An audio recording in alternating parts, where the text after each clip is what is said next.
okay, hang on a second. This isn't going to work as I had planned it. But even if that happened, and maybe it was like, okay, I knew there was a solution that was still in front of me. I still knew what the solution was, even though it wasn't according to the plan. And then eventually I found myself at spots and I was like, oh, and now we're back on the plan again. We're back to where I actually had something written. I wasn't lost. I still had this thing that I was riding on. Right. Even though I had moved away from it, it's suddenly, okay, now I'm back. There was always there's a direction that plan had always kept on pushing me towards. This is Way of the Artist with Brandon Colby Cook and Evan Schulte, identifying your blocks and demystifying your struggles so that you can claim your own path and make your life a work of art.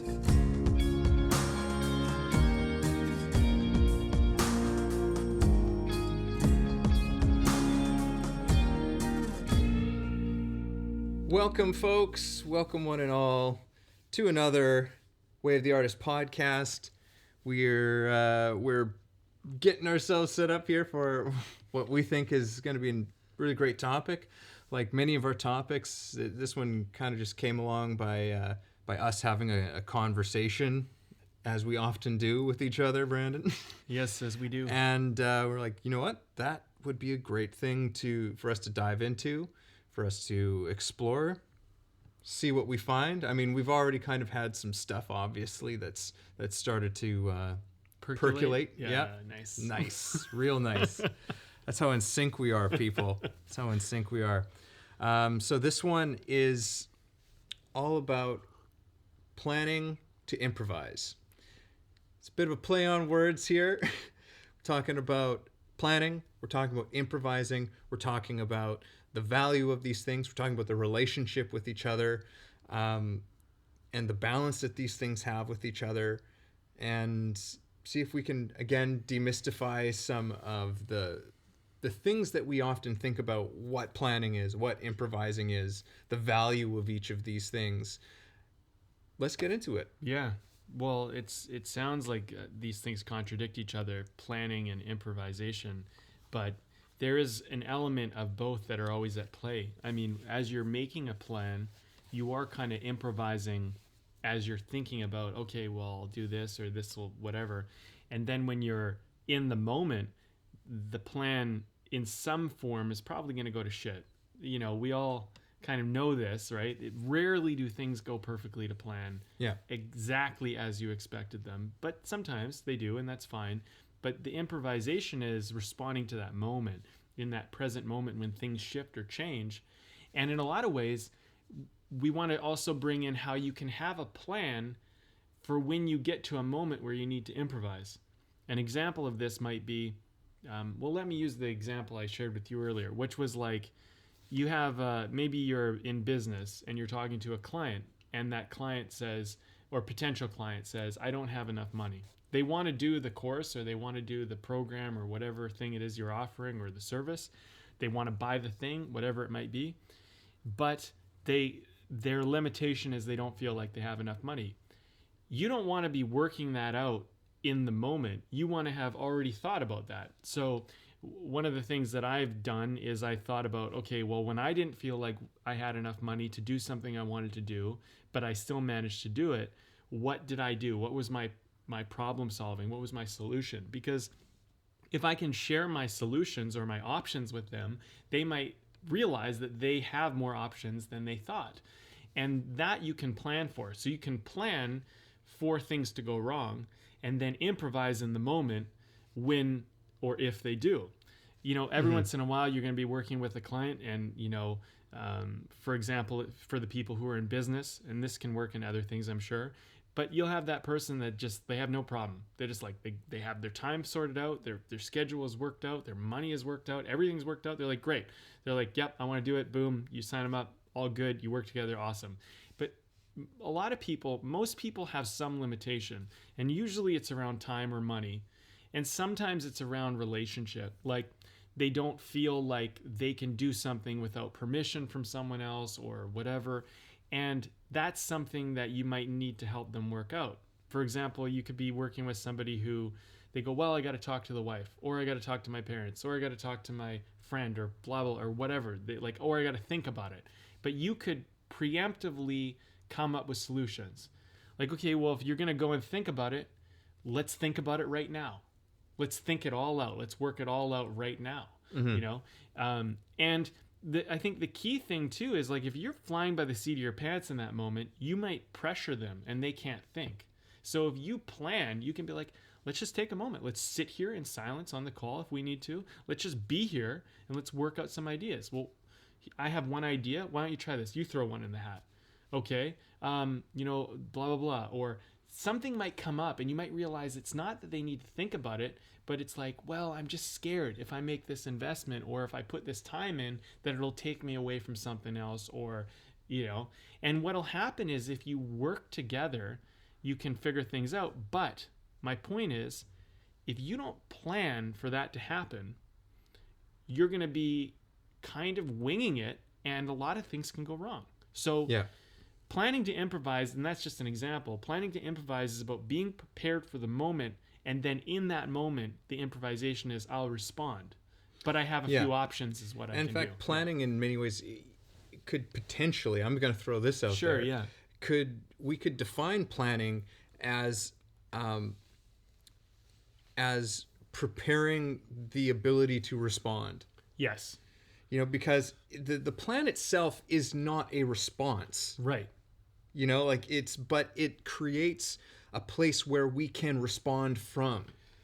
You know, it's like, it's that backbone. And I mean, to relay this to the artistic fields, I mean, at least the ones that I know about, you know, with acting, you know, this is something we have both explored a lot in our lives, is that you do a lot of work off the stage or you know, off of set, whatever it is. And you have a lot of hours that go in that nobody ever sees, and whatever these processes are that you have, but there's hours upon hours upon hours upon hours of just investigating, like, about this character, physicality, like discovering all of these things about them. And all of that is great, but it ultimately comes down to being in a moment with another person who you don't know exactly what they're going to do or what's going to happen that day on set or on stage. I mean, I just finished doing a play. There were things like, there was a new thing every single performance that changed, some things that went wrong, or some things that just went differently than they normally did, you know, and we have to be able to respond. But the thing is that, and it's kind of a beautiful thing, because all of us, we really trusted each other. You know, like all the actors, we had this trust in each other, so that when something went wrong, when one of us stumbled in some way, we were caught somehow. We understood the context of what was going on. Like, what's going on in this play? What is going on in this scene? What's going on in this moment right now? Where then it's like, okay, improvise. Yes. And we almost always improvised with something that was brilliantly perfect. Like in ways that actually shocked us, because whatever the line was that we improvised, or action or whatever that we came up with in the moment, we look back at it and say, that's so funny, because that almost foreshadows something that happens later on. Right. You know, like it was us just trying to respond to something within that second. But it actually was so appropriate for what was going on, but also had these other colors that actually kind of added to the play ultimately, which was a strange thing. But the main thing that I'm saying about that, aside from that whole angle of it, is that all of this was our preparation, all of the rehearsals that we did, all of the work that we did. When something happened that we needed to respond to, that we had to acknowledge in front of an audience, we were okay because we were prepared. We had planned. We couldn't plan for that whatever particular thing to go wrong, but we had a level of preparation where we had an ability to respond to whatever was going to happen. Yes.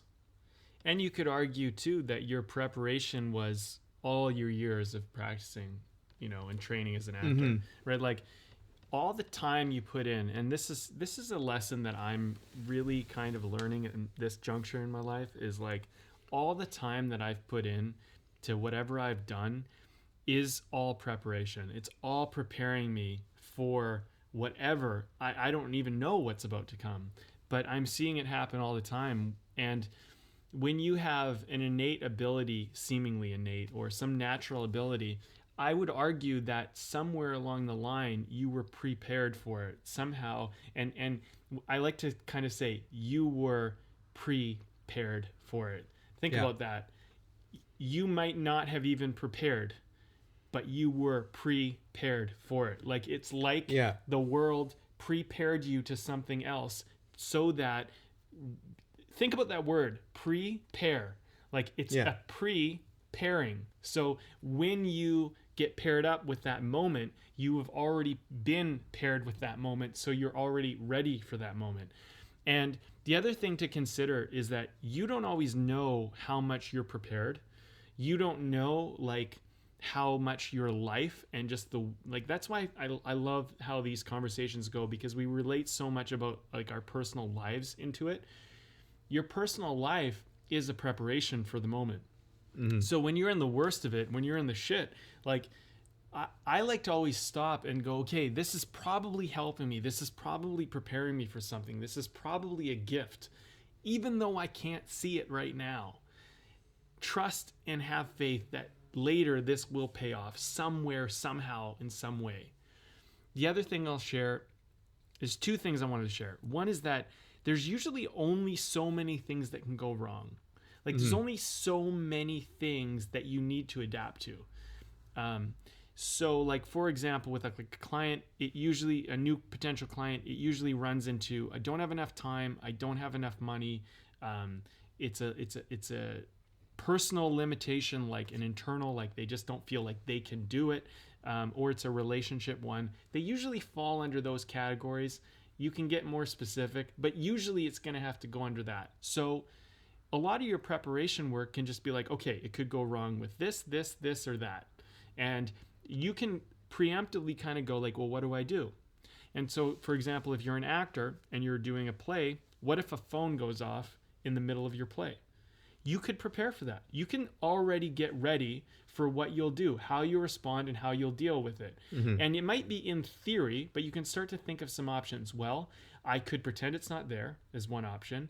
I could change the dialogue and respond to it and go, I hear a sound, like, and almost give space for that person to turn off their phone, but kind of keep the play going. You could do a whole bunch of things, and that is a creativity. That's an artistry there.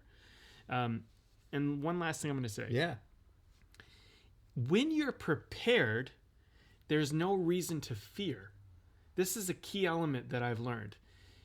If you're prepared and you kind of have come up with solutions already, you never have to worry about the thing going wrong, because you go, well, if the thing goes wrong, this is what I'll do. But if you have no option to do anything when the thing goes wrong, that's probably why you're scared. So I just wanted to point that out, that preparation, actually proper preparation, can eliminate a lot of fear. And that's an important element in improvisation, because improvisation and flow is going to happen when you're fearless. Yeah. And I mean, even when because there are times when something can happen, something can go wrong, or there's something that you hadn't prepared for. You'd maybe prepared for all these other things. Life is full of throwing us unforeseen things we did not plan and prepare for. Right. But even those things that we did prepare for often aid in figuring out something for the thing you didn't prepare for. Right. Because there's something about it opens up that creative side of us. In fact, interestingly enough, planning is an incredibly creative thing to do. It is. I'm just realizing, because you're thinking of hypotheticals, different scenarios. You're imagining it. It's like, okay, if this happened, what am I going to do if this occurs and this occurs?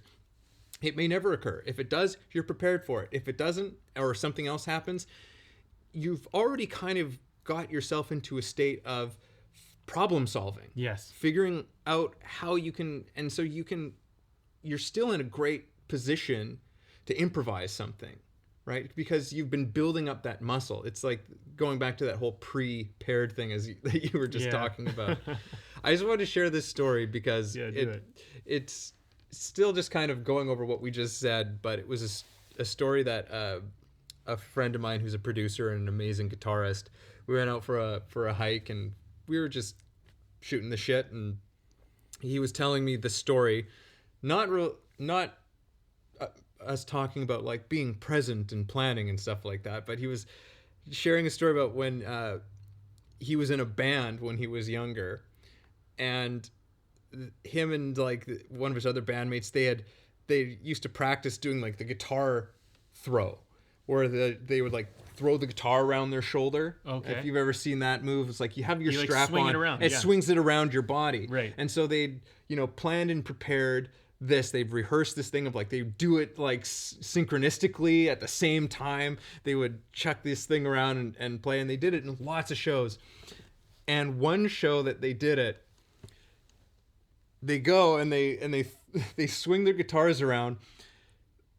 His buddy was stepping on his cord without realizing, and throws the guitar, and it just like chunks, and he just falls over. And when he's throwing the lock for the straps breaks off, and he just pitches his guitar across the stage. Oh man! And they're like how could you plan for that? Yeah. But his buddy, who I also know, who is their drummer, he sees this happen. So what does he do? He just launches into a drum solo. Like he just goes and throws everything that he has into it. That's awesome. Brings the house down, Yeah. right? So it's like, sometimes, did everybody see that this shit happened? Of course everybody just saw it, but this is the beauty of the improvisation, is that you have someone who's like, all right, here's an opportunity for me to just do this at this moment in time. Give everybody a chance to like recover and get it back together. That's such an incredible story, man. I'm so glad you shared that. The other thing which is really, really cool about that story is the team element, which I love about that story, which is that you make a mistake and you have someone on your side there to help you pick up the slack. That's why I think community and team is so important. I'm very big on that right now in my life. Getting people around you that when the plan goes to shit, which I think we even did an episode on that. So you can look back and find that. Yeah, we did. But having someone there to go, okay, like things went wrong. I'm not going to like point it out and make it worse for you. I'm going to fill the space. I'm going to help you out. And like great acting partners and great team members, that's what they do. They help out when things go wrong. Yeah. And something I want to point out is you can be that kind of team member. If you're the prepared one, if you're the one that is willing to like look at your life and go, where can I pick up the slack where things might go wrong for others? You become invaluable. You become extremely important to other people. And some people will point and laugh. Some people will get stunned and stall, and they'll make it. Some people won't appreciate it too. Exactly. And some people won't appreciate your efforts, if that's what you're saying. Yeah. And and that's just what it is. But one of the things is that planning in some ways can be about surrounding yourself with the right people. That when you're looking and you're taking inventory or taking stock of the people you have around you, do you hang out with people that when you make a mistake point and laugh? Or do you hang out with people that when you make a mistake, they tilt your head back up and help you pick up the slack, right? Because you know what's around you, or you have an idea, and sometimes you don't. But sometimes when things go wrong, that's when you find out who's around you. That's when you find out who your real friends are. That's when you find out what your real relationships are. And unfortunately, some people, they have, let's call it a tribe, that will throw them under the bus the moment things go wrong, that will turn on them. I've been in that situation. I've also been on the other where I've had people pick up the slack for me. And I can tell you that when you have people that will pick up the slack for you, when you have people that will tilt your head back up, your ability to do what you want to do monumentally better. When you know, or you have a sense that the people that are around you aren't really there for you, you're not functioning at full capacity, in my opinion. You're functioning with a certain safeguard, with a certain amount of, I need to protect myself. And I never thought the conversation would go this way, but I want to mention, everybody take away from this conversation, take stock of that. Take stock of who you're around. And something I've realized in myself is I flourish best when I feel safe, supported, encouraged, loved, liked, accepted, whatever. When I feel judged, when I feel people are competing against me, when I feel people are grading me, my performance is way lower. Mm-hmm. And it takes a lot of work for me to actually push myself to be vulnerable in an environment that's like that. But when I feel safe and supported and whatever, I don't have to push myself because I don't feel so vulnerable. So that's just something I kind of realized in the moment, improvising. Mm-hmm. But that's an important thing, I think, that, you know, I realized actually, like I was writing about that today in my journal entry actually, but it was that I flourish best when I'm supported, liked, accepted. I have the biggest struggle when I feel judged, when I feel like people are trying to replace me or compete with me. And so I've been thinking about that actually today and going, okay, well, you know, that's an important element to consider as you move forward in certain areas of your life. This is just self-talk. Yeah, no, I'm really glad that you brought this up because bizarrely, one of the things that I'd been potentially thinking of as something we could talk about today was this feeling of being alone. Mm. And this speaks to that. We're really getting into stuff. Oh, yeah, man. It's like, this is a nice little deviation that we're taking right now because, it's worthwhile taking.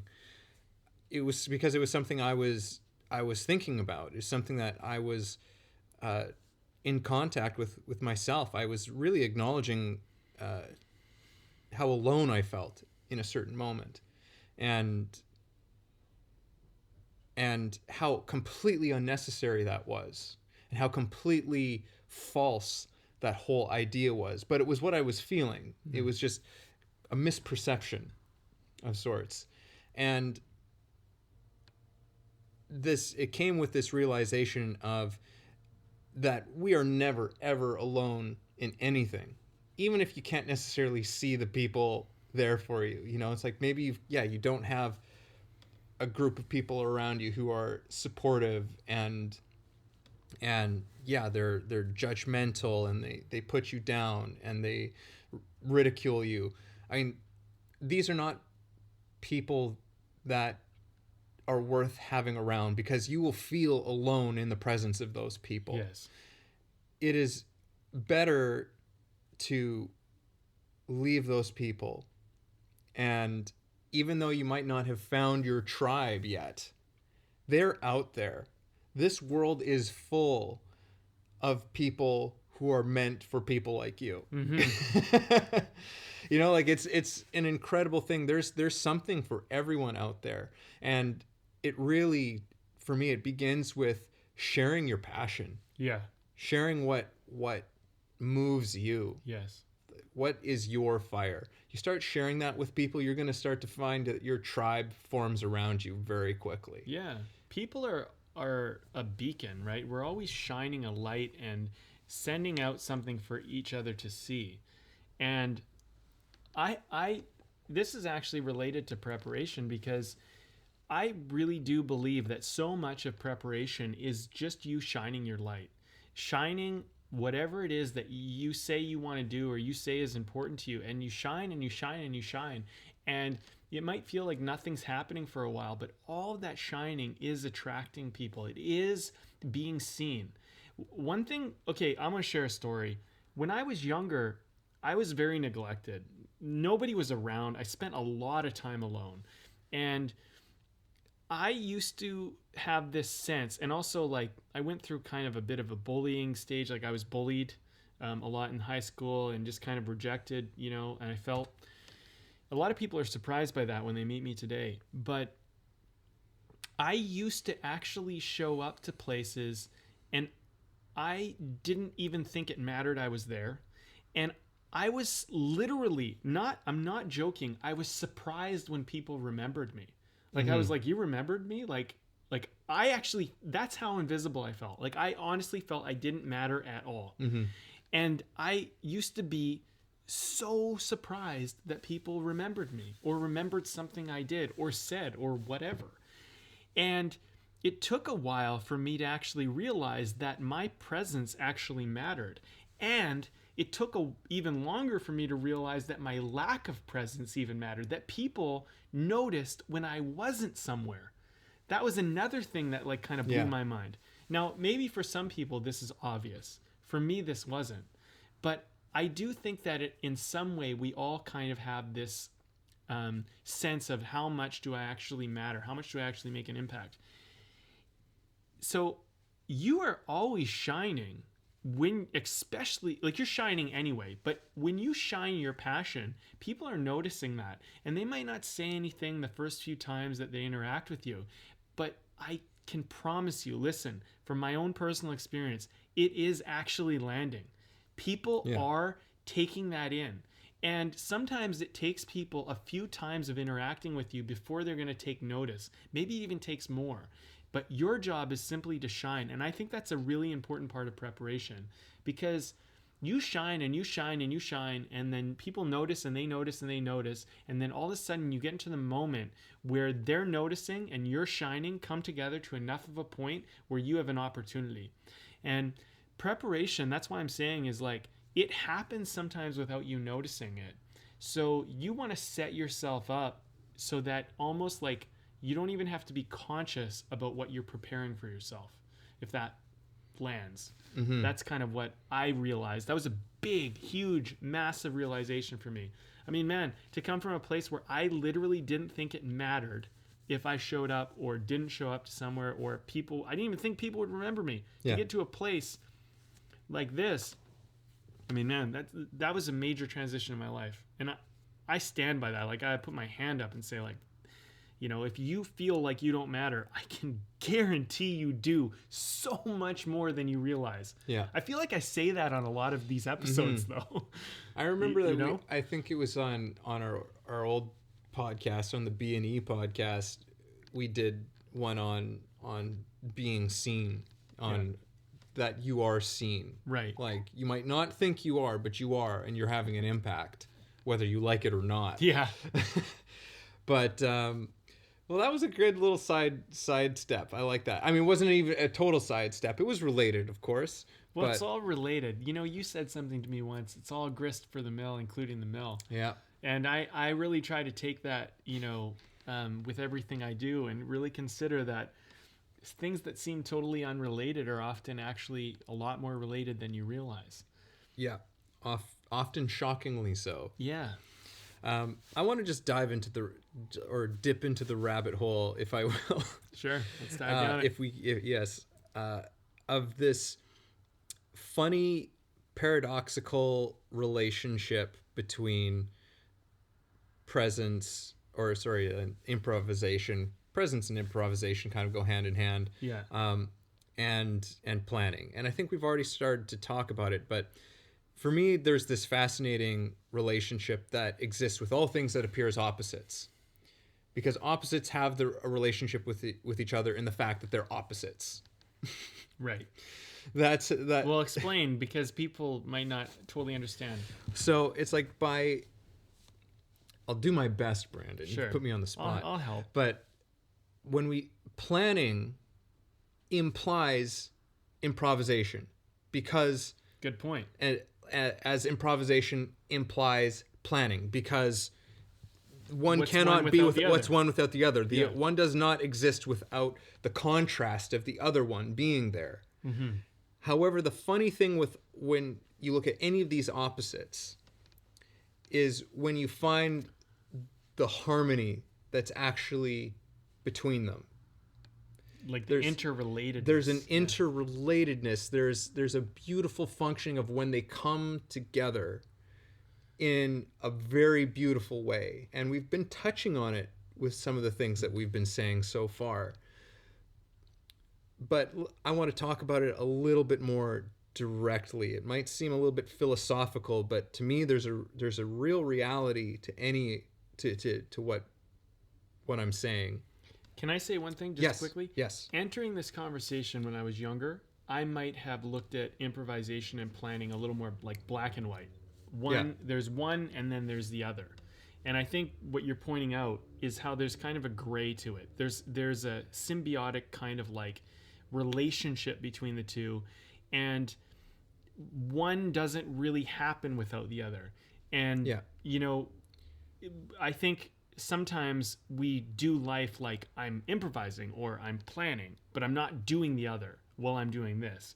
And I think what you're pointing out, and I'm just saying this, maybe this will help someone in the audience, but it's helping me, is that what we're kind of really talking about is how these things actually are one, how they're like connected and related, so that you don't like cleave off like a certain part of yourself while you're doing one of them. Yeah. And it's like, to give a visual reference, it's like the yin yang. Yeah. You know, that's exactly what if you get past whatever your sort of esoteric concepts are of it, it is pointing to what they felt was a fundamental truth about our reality, is that within this perfect circle, there are these two opposites that also contain a piece of each other within them, and they circle around each other in a perfect dance, as Alan Watts would say. But in this particular thing, like just to get into a little bit of how this works, is that you have a plan to do something. You're prepared to do something. In many ways, the preparation of doing anything is what allows you to go forward with it. It allows you to enter into a venture of any kind. But once you're on the playing field, as it were, there are going to be immediate things that are happening that require an immediate response, that require something that you could not plan on. Because if you were to just continue on with the plan without responding to what is actually happening, the plan is completely redundant. The plan is completely useless. Bizarrely, the plan is completely useless because you are off in a corner where nobody else is, or where nothing is actually happening, or you're whatever it is, or you're caught up in too much noise. You don't have the capacity to address reality. In many ways, that's what improvisation does too. It's like, no, we have to address this reality that is happening right now, right in front of us. Likewise, if we just try and improvise everything without any kind of a plan, there's no sense of direction. It's like when you watch like toddlers playing sports. You know, it's like wherever the ball is, everyone is. Yes. Well, that's the first basics. That's the first basis of sports, actually, is like go where the puck or go where the ball is, or go with the whatever the thing is that you're trying to get. That is the first fundamental step of all sports. If you watch all young people play sports, you watch a soccer game, you watch a hockey game, you watch a basketball game, you'll just see a clump of little kids around the one thing that's important, and it's a hyper focus. Yeah. You know, improvisation, actually, you're helping me realize, is that when you really fly by the seat of your pants, you create a hyper focus of presence on the thing that you think matters. The plan actually can remove you from the hyper focus. That's the actual value of a plan. Like, the plan takes what's important and creates space. If you think about it this way, right? Yeah. Like positioning in sports, right? Pro athletes, if you watch them play, they have great positioning, usually. Yeah. And positioning is what allows the hyperfocus, call it the ball or the puck or the whatever thing that you're after. It creates space so that you can move the thing, so that you can create form. Plan is like form.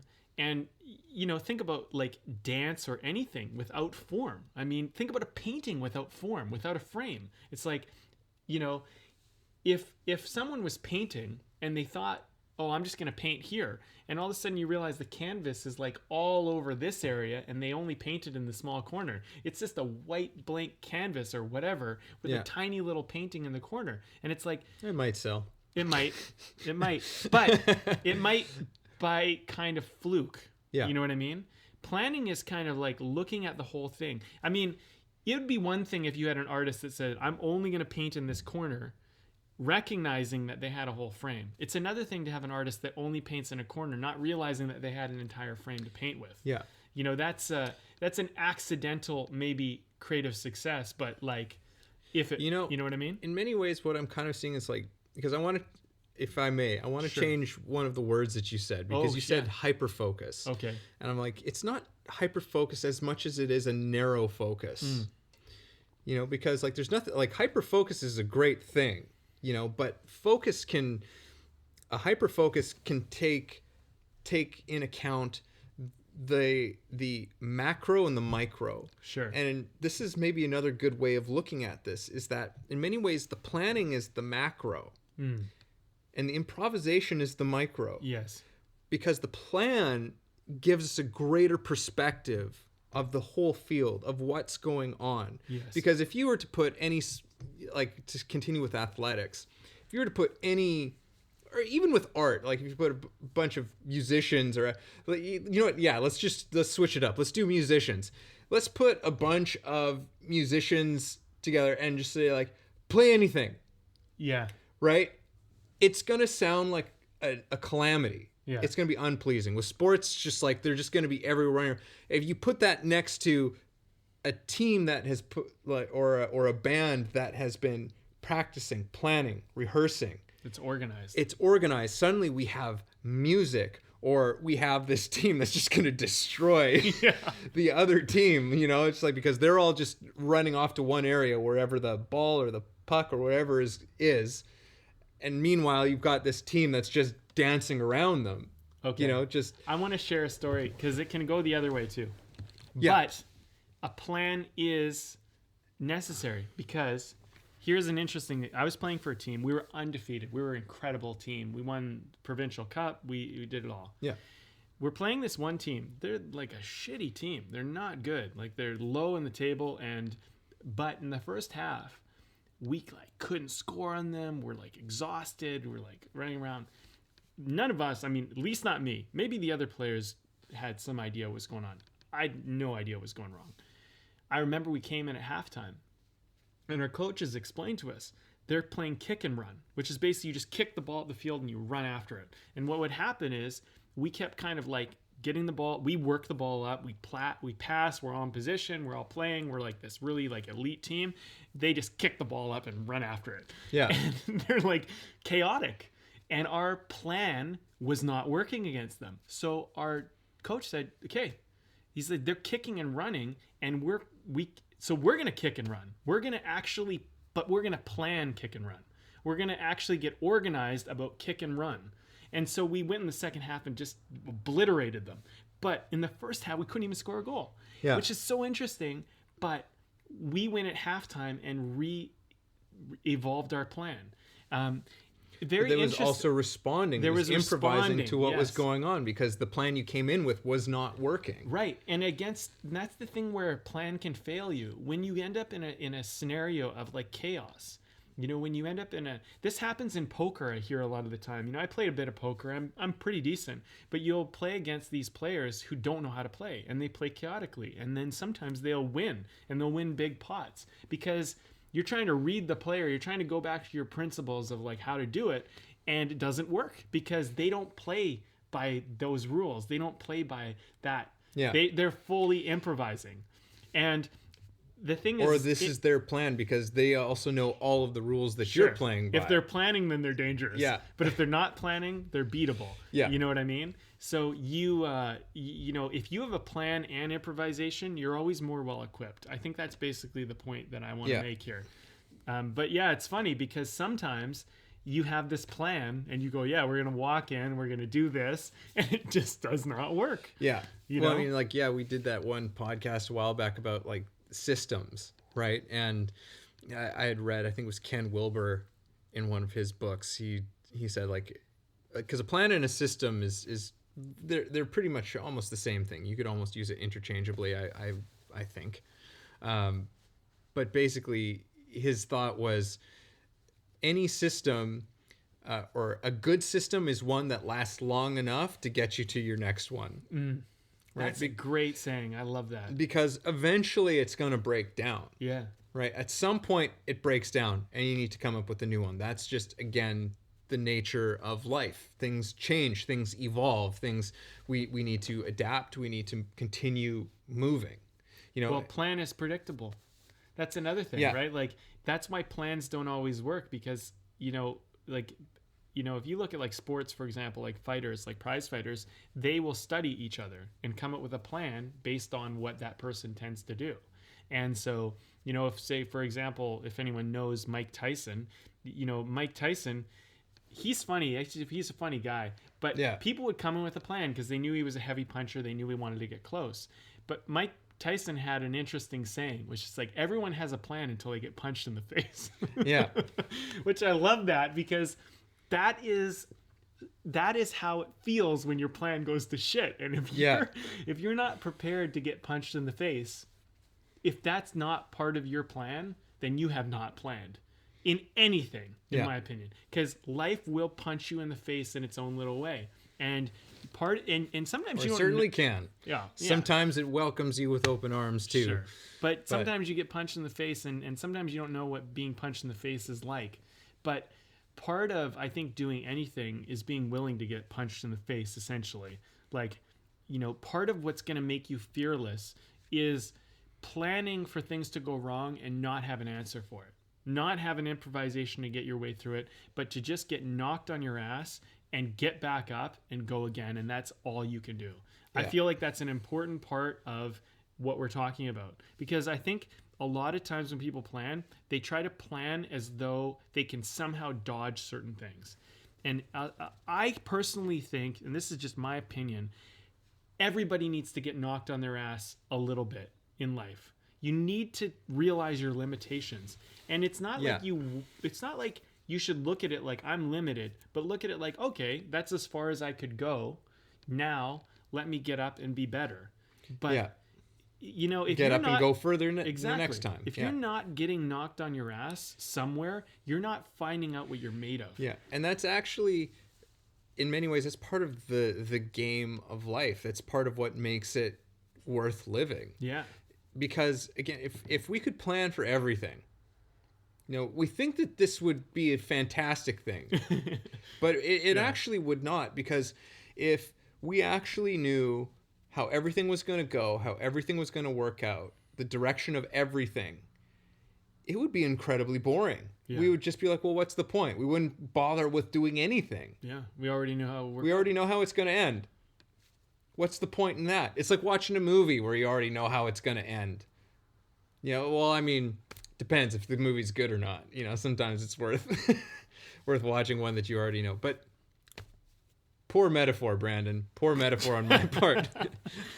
I'll forgive you. Not my point. It's but all good. Okay, well, let's talk about. Let's go back to your point, because you're talking about the balance, the yin and the yang of planning and improvisation. Yes. Let's really talk about, like, how do we find this kind of balance, the symbiotic relationship, and just do whatever we're trying to do with some elements of planning, some elements of improvisation, and, you know, where do we start? How do we incorporate this into our lives? That's kind of what I want to know, even myself personally, because we started this conversation, and one of the challenges that I realized that I have been doing in my life is that I ride more by the seat of my pants and I wing it a lot more than I'd like to admit, but I'm admitting it. But I honestly do. And I've been running into problems a little bit because I just go, I could just figure it out in the moment, and then I can't. I'm not. first of all, either I don't have the ability, or more likely, more often, it's like you just aren't able to do that without some planning, like some system, something in place. Like it's not, nobody could. It's not even your fault. Like, and it's a simple solution. Just get a system, just get a plan, just get some guidance. Yeah. But like, And you need a plan in order to throw the plan out the window. Yes. You know, but that's a good point. It's an important thing to have. You still need to have the plan in order for it to go out the window. And planning to not have a plan isn't a plan. Yeah. No. You know, because that's a part of how I do it. It's like, you know, this is just how I do it. This is just how I am, you know, and that's sometimes I'm realizing in some areas of my life that works great, but some areas it does not work at all. Yes. Yeah. And exactly. Yeah. I was just about to repeat exactly what you had just said.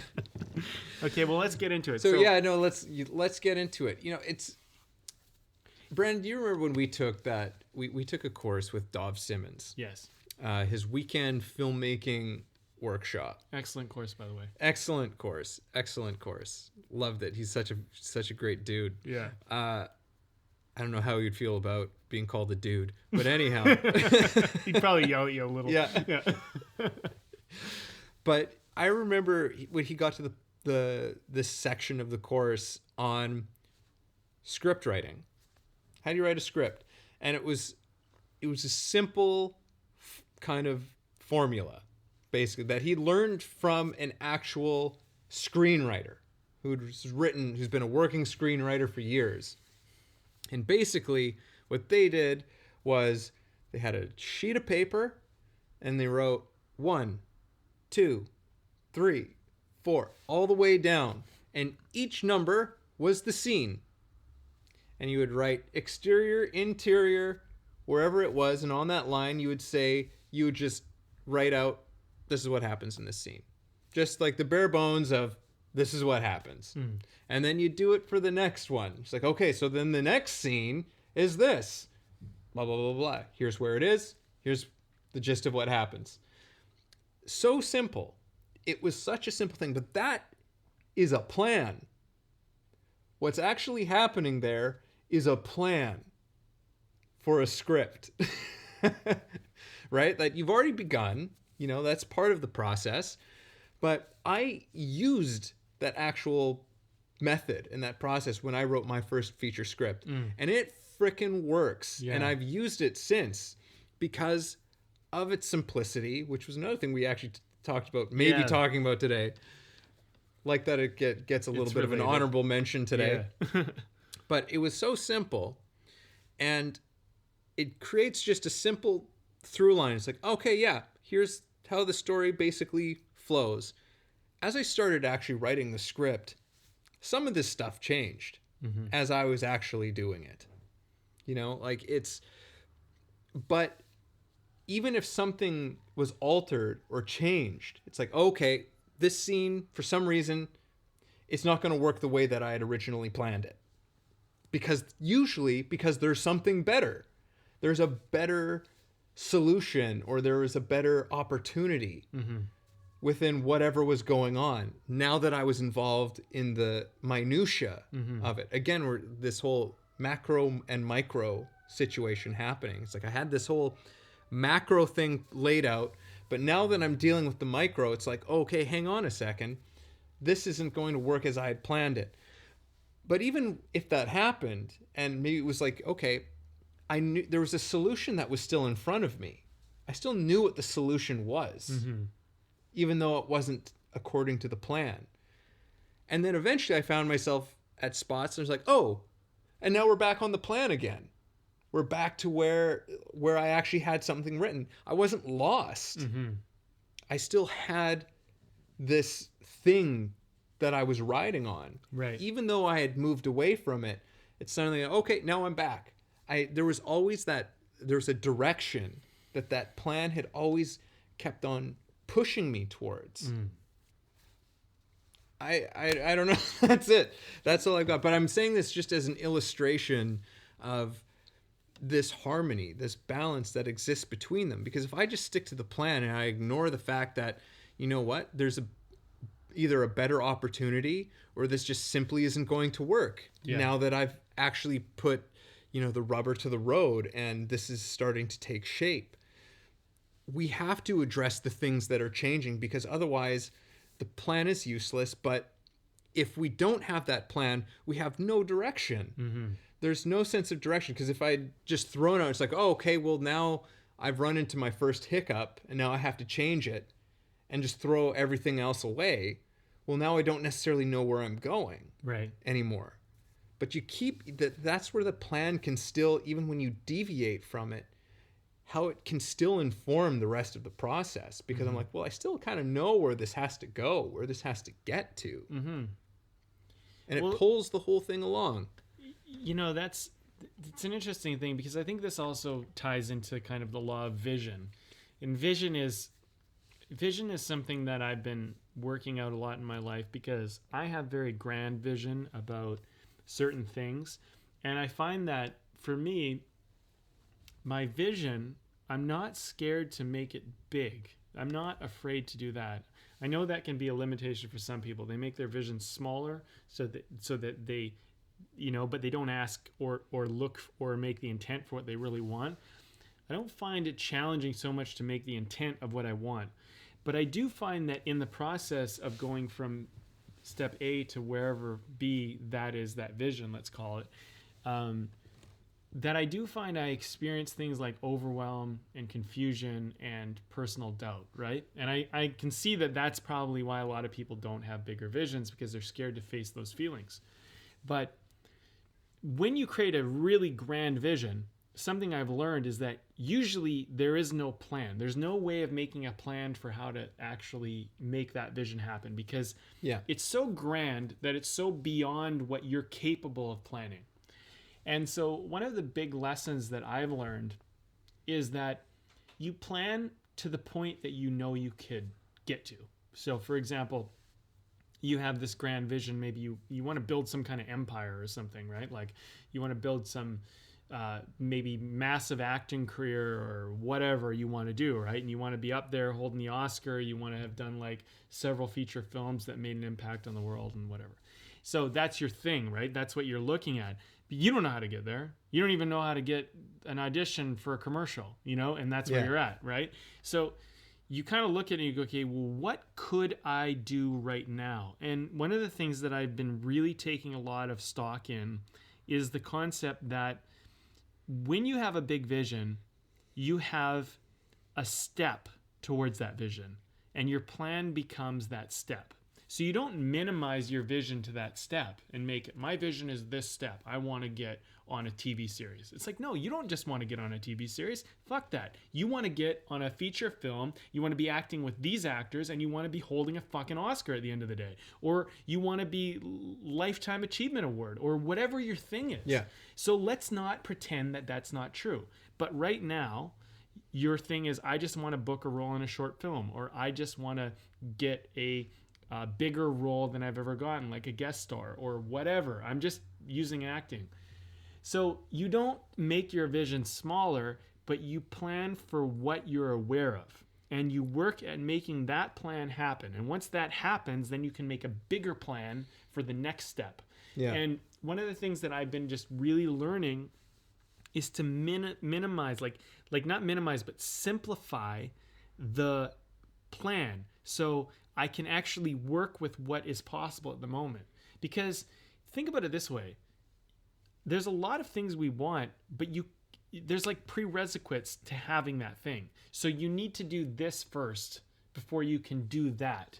So you need to figure out, in my opinion, and my lesson has been, you need to figure out, what do I need to do before this is possible? One of the big ones for me was like build a website. I realized that like a lot of the things that I wanted to do, at least with my business, was based on building a website properly, the way that I wanted it. And I was trying to do all these things, but my website was just not proper. And so I was like, okay, let's go back. Let's build a proper website. Then once that's done, we can do the next step. And I think part of planning is having a ability to recognize that you can only do what you can do right now. And you don't need to do what seems totally overwhelming and out of reach. I think that's just an important thing for people, because I don't know about you guys, but like for me, overwhelm shuts me right down. It just makes me not want to do anything at all. Yeah. And I'm not even improvising at that point. I'm just like shut off, you know? Yeah. Yeah. What's interesting about what you're saying is I refer to this guy somewhat frequently, but one of my favorite sort of figures out there in the world is a guy named Simon Sinek. Just look him up. Listen to this. If you haven't heard of him, or if you have, you're probably like, oh yeah, Simon Sinek. But he has this whole thing that he presents called the infinite game. And I haven't read his book on it. I've only heard him sort of talk in sort of the general idea of what it is. But what you're saying really makes me think of that with vision, because I would think, would argue you have to take it a step further. Okay. Because what he advocates for is you need to have a vision bigger than what is you can actually accomplish in your lifetime. Well, I agree with that. Yeah. Yeah, Or no, even in your lifetime. in your lifetime. Right. It needs to be bigger than what, like, it needs to be something like, for him, like his whole vision is for a world where everybody goes to a job that they love and they find fulfilling. And he's like, I am not going to accomplish this in my lifetime. You know, he's like, but that's the infinite game. And he points out that this is what the most innovative, productive, you know, companies and leaders, they're all playing this infinite game. Something that is bigger than themselves. Something, but it doesn't mean that you don't still have these accomplishments, right? It doesn't mean that you still don't have tremendous successes. Only that you're playing at something much, much bigger. And by accepting the fact that you will never see this thing fully come to fruition, actually takes the pressure off in a weird way. Because you already know you're never going to see it. But it rewires your brain to start doing things and going after what you're going after from a completely different place, which is kind of the brilliance of what he's saying. And I'm only just realizing this through our conversation, and what you were just saying is that, like, yeah, it's, if we can have a vision, sort of a plan that is just on that scale of things, you know, that it's like, you will never see this. You will never actually see this, but you will do something to get us closer to that. Yeah. That will bring the world closer to that thing. I like it. Yeah. I do like it. It's I know it's maybe a little bit of I kind of maybe went off a little sidestep there again, but well, I think the thing that I take away from that is giving yourself a certain amount of intention and direction, but at the same time, like, the detachment, like, improvisation is so important to be like detached from the outcome. Like, when you're improvising, you need to just do the thing you're going to do, and you need to do it full out. If you half-ass anything, you never really know if it worked or not. You got to, like, go for it. You got to, like, try your thing, you know, and not be apologetic for it, and, like, let that go. And this is the part, you know, I come back to that point where you get knocked on your ass every now and then, where in your mind, you think that this will work. You think that this is a good idea. And then you do it or say it or whatever, and it just doesn't work. You know, you see this every once in a while when someone cracks a joke and, like, everyone's like, ha ha. Nobody laughs, or it bombs, you know what I mean? it's like maybe just a bad crowd. Right, maybe. But Or not the right crowd. maybe. But the other thing too is that sometimes, you know, what you think is, say, funny, or what you think is creative, or what you think is whatever, isn't. And part of getting knocked on your ass is having the recognition that that isn't. But you're not going to know if it is or not if you don't fully commit to it. Yeah. And if you're not attached, if you can let it go and move on to the next thing, Because, you know, when you look at, say, film, for example, or storytelling, acting, whatever you want to call it, really, it's a constant game of win and lose. Writing a great story and great characters don't just win, or lose. They win, and they lose, and then there's hope, and then there's like, did they win or did they not win? And it's kind of like this dance of struggle and strife, and then victory and success, and you're kind of like going like, okay, it isn't possible, it is possible, it isn't possible, it is possible. And like, I think that we plan as though it's like, it's possible, it's win. But like, if you plan more like a movie, knowing that you're going to go through like, man, I'm going to face doubt. I know that I'm going to face doubt. What am I going to do when I get there? How am I going to respond to that? How am I going to be when I get to doubt? It's going to happen, guys. Like, you know it's going to happen. So stop pretending it isn't. Like, that is the planning. The improvisation is, okay, I'm here and I thought I would do this, but now I'm feeling this and it's not working. So you're learning something. And, you know, I like to think of it in terms of values, because I think that values don't really change. There's a quote I had up on my vision board for a long time. It's like, plans change, values don't. You know, and I really agree with that. It's like, your plans will change, but your value never has to change. And that's where the improvisation comes in. You always can improvise according to your values. If you try to always make your plan work, you're going to get fucked.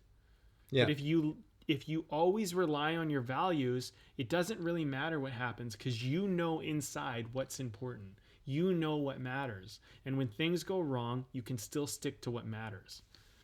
You know, your relationship doesn't work out, stick to your values. That relationship might not work, but the value you had in that relationship still works probably. Mm-hmm. Still is probably good. You know, if you're being honest and authentic, it probably is good. But that person might not be a match for your values, or this career move or this job thing you're doing might not be a match. So the external world, it does not always align, but because it doesn't align, it can send you on a new path to where it will align. Mm-hmm. And I feel like that's the adaptation part. That's the part where you are responsive and willing to change. Yeah. And I think that absolutely, I completely agree with you, is that, yeah, sometimes it's just like our response shows us that this is not going to work.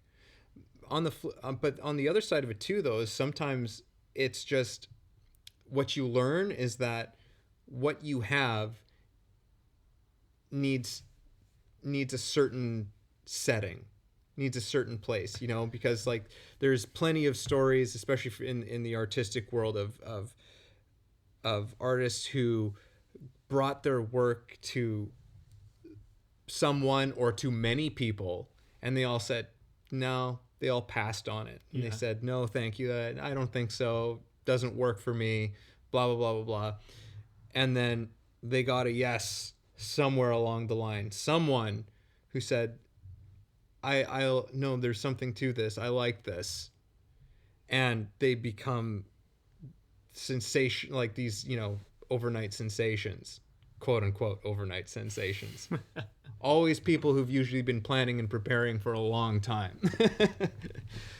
I like that story. I mean, I think of the Sylvester Stallone story where he had Rocky, mm-hmm. and everyone thought it was cliche and blah, blah, blah. And so the story goes, he got rejected so many times, but he had a real belief in that script, and he really somehow inside of him, you know, he resonated enough to feel like, no, this story needs to be told, and I know it's valuable, and I know it's worth it. And he was willing to, I mean, it's actually incredible, because he had an opportunity to sell his script without being attached to it, without being a part of it, but he wouldn't do it. And it was one of those things where, you know, it would have given him a tremendous amount of options and whatever, and he stuck by the thing, and it could have gone the other way, and we wouldn't ever know who he is. You know what mm-hmm. I mean? It could have gone the other way, but that's the risk you're going to take in life, you know? And I think that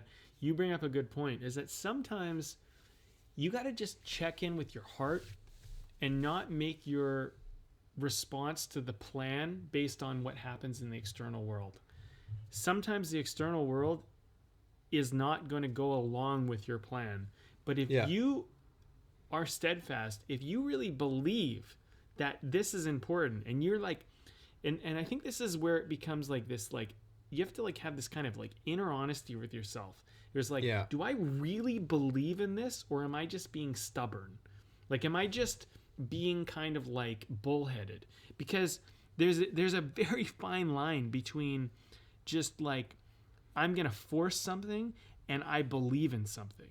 And, you know, maybe that's another conversation all in of itself. Yeah. But, you know, I think it's something that's worth mentioning, because you raise a good point. Sometimes your audience is not the right people to be presenting your idea to, and you shouldn't put too much stock in simply that audience. Yeah. Sometimes your audience is a great feedback point where it can help you to adjust. You're going to have to make that decision. And that's one of those things we can't answer on this podcast. Yeah. Because it's your own, that's your own way. That's your own journey. Yeah, totally. I mean, I've shared this story before, but I'll do it as quickly as I can this time. Sure. But it was a great story from Jack White, he was on tour, and during like a warm-up sound check, he was playing this riff, and one of his friends was like on like a roadie with him, right? And he played, and it's like, hey man, what do you think of this song? And his friend was just like, you know, I don't know, didn't really like it, and said didn't really think it was much of anything. And Jack White, you know, he's kind of an eccentric, but I have such tremendous respect for him, because he's an artist, you know, like he has that sense of honesty, like you were talking about, an ability to hear himself and to listen to himself and his heart.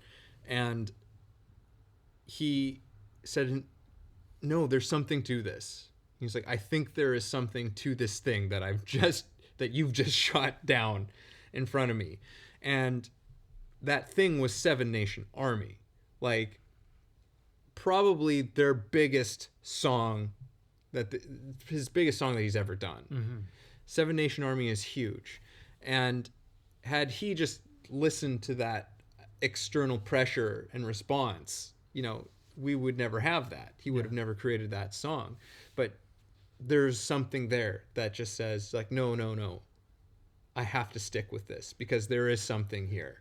You know, and that's, I feel like you bring up such a good point. That's a topic we should get into at some point and talk about that, because it's like a feeling and a sensation. You know, it's something inside of you that just it burns red hot. Like it stays with you. You know, it doesn't.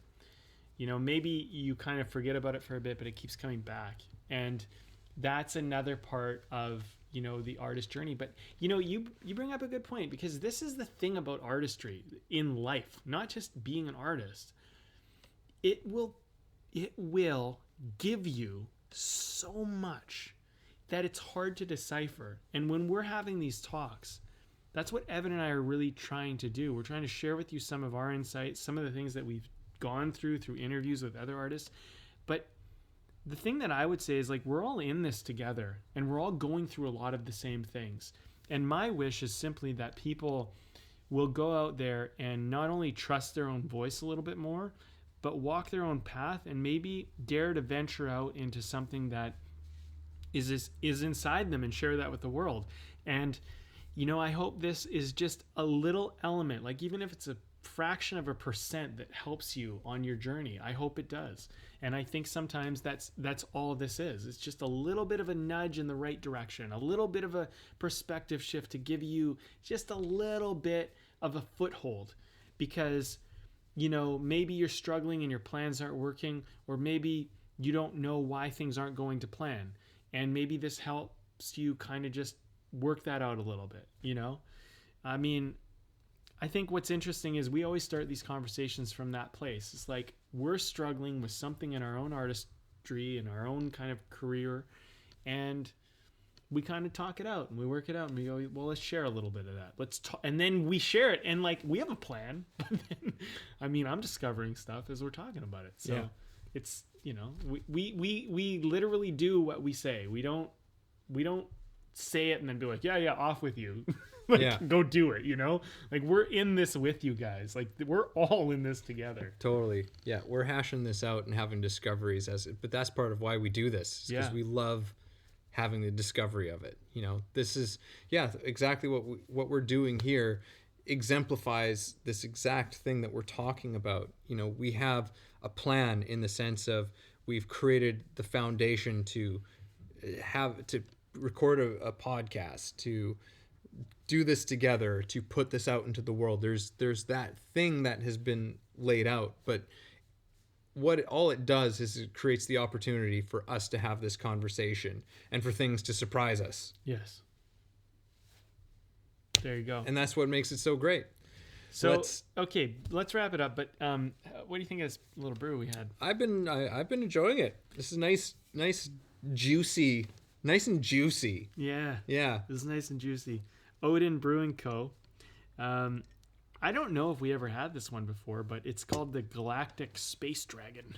Nice. And it's an India Pale Ale. I feel like I've had this one before, and it's a good reminder of that I like this one. Yeah, it's a good reminder. I like it too.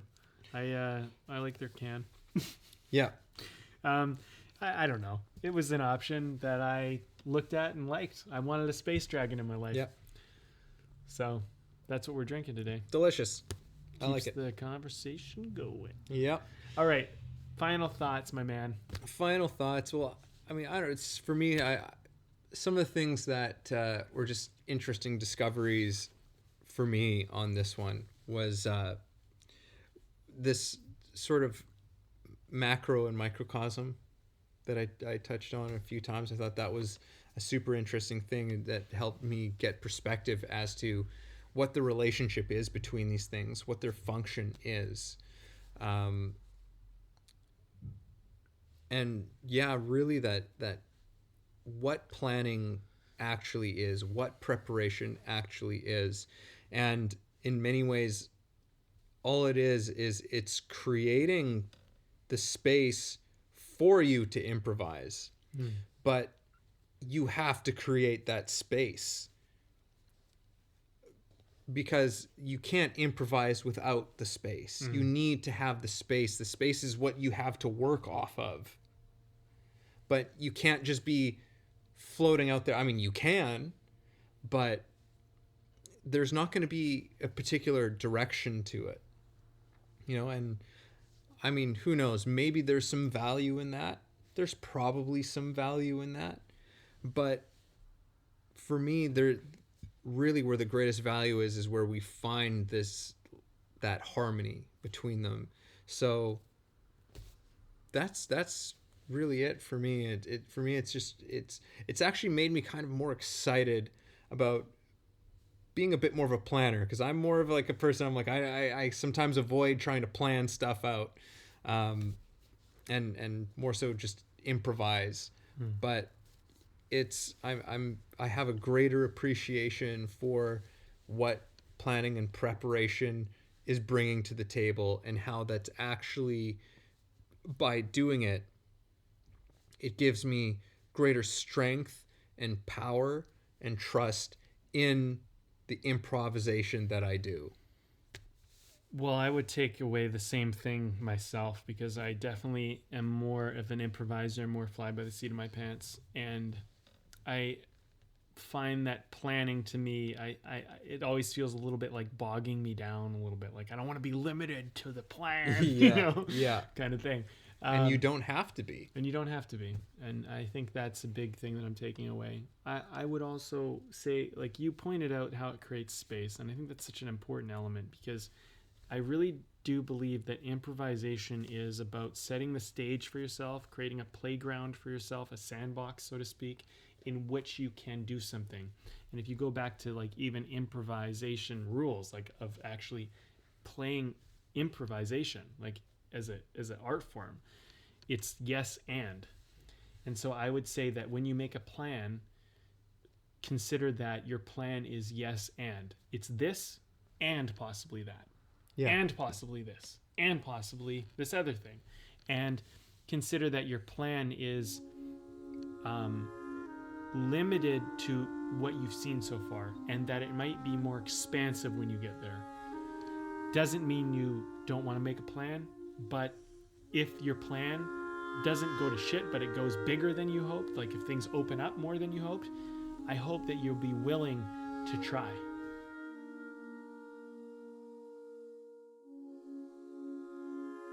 Thanks for listening to the show.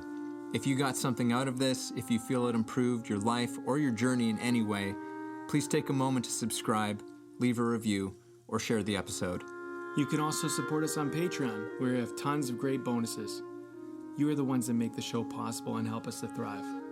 Thank you for joining us.